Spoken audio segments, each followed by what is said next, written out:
ఈరోజు వేడివేడిగా bread omelette తిందామని ఇంట్లోనే ప్రిపేర్ చేద్దామని రెడీ అయితే అయ్యాను. ముందుగా వీడియోలో చూసినట్టుగా బ్రెడ్స్ అయితే నేను తీసుకున్నాను.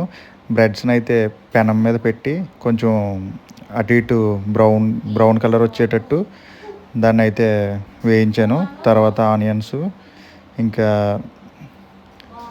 టమాటాలు అయితే కట్ చేసి దాన్ని కొంచెం ఫ్రై టైప్ చేశాను.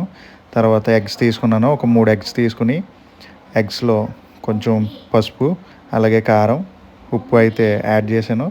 యాడ్ చేసిన తర్వాత పెనం మీద ఆయిల్ పోసుకుని మనం కలుపుకున్న ఎగ్ని అయితే పెనం మీద అయితే ఆమ్లెట్ కింద వేసాను.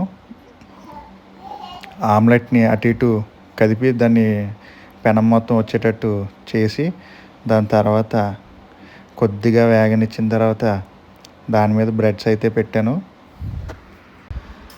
బ్రెడ్స్ని కూడా కొద్దిగా కాలనిచ్చి దానిపైన మనం కట్ చేసుకున్న వేయించుకున్న ఆనియన్స్ని బ్రెడ్ మీద అయితే పెట్టాను. బ్రెడ్ మీద అలాగే కొద్దిగా కొత్తిమీర యాడ్ చేసి దానిపైన బ్రెడ్ మీద బ్రెడ్ పెట్టి మధ్యలో ఆమ్లెట్ అలాగే కొత్తిమీర ఆనియన్స్ వేసుకుని అయితే తిన్నాను. టేస్ట్ అయితే చాలా బాగుంది.